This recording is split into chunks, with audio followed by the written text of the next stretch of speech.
શું નામ છે માસી તમારું? કૈલાસબેન. કૈલાસબેન. તમારું? બાબુબેન. તમારું માસી? કાંતુબેન.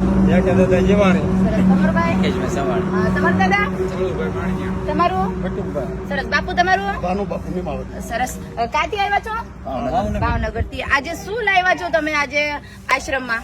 40 કિલો કેરી, હા 5 કિલો મરચું, 5 કિલો ધાણા જીરું, 1 કિલો હળદર. સરસ. આ ક્યાંથી વિચાર આવ્યું છે તમને આજે આ અહીંયા તમારે દેવાનું વિડિયા છે? જોઈને. કેવું લાગે છે કાર્ય? શું કહેશો? ના ના સરસ છે હો. કેવો અનુભવ લાગે તમને અહીંયા આવીને? કેવું લાગે છે? ના ના સરસ લાગે છે. શું કહેશો મારા ભાઈ?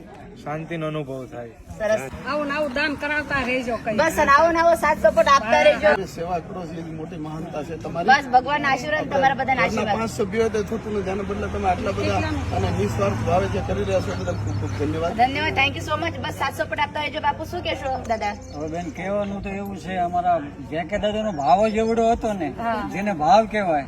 અને તમે તો આ પ્રભુ સિવાય એટલે એમાં કઈ ઘટે નહીં.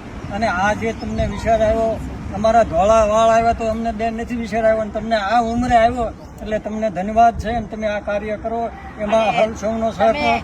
જે વાત કરી છે ને કે ભાઈ વાત મારા ધોળા, પણ જે તમે આજે અમને સહયોગ કર્યો છે એ બહુ સહયોગ મોટા અમારા જેકે દાદાનો છે બેન. જેકે દાદાનો છે, પણ બધા સાથે આવેલા છે જે આજે સરસ મજાની તમને અમને મદદ કરી છે એ મોટા મોટું તમારું દાન છે. હું આપને વંદન કરું છું કે આપ જે પ્રવૃત્તિ કરો છો એ બહુ પ્રશંસનીય છે.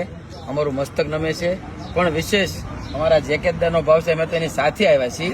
એનો ઉત્સાહ વધારવા માટે એની ભાવના એવી છે કે મારે બધે દેવું છે. અહીંયા એક જ નહીં, તમામ જગ્યાએ દાન ધર્મ તો કરતા રહેશે. બસ. અને બહુ વૃદ્ધાવસ્થા જે આવી છે ને એનો સાર્થક કરે છે. અમને એમાંથી પ્રેરણા મળે છે. જેકે દાદા થેન્ક યુ સો મચ. આજે સરસ મજાના પરિવાર સાથે આવ્યા છે. સરસ મજાના આજે જરૂરિયાત વસ્તુ તમે અમને પૂરી પાડી છે. તમારે પણ આવું કંઈક નાની મોટી જરૂરિયાત અમારા પ્રભુ સેવા આશ્રમમાં દેવું હોય તો અવશ્ય અમારા પ્રભુ સેવા આશ્રમમાં કોન્ટેક્ટ કરજો.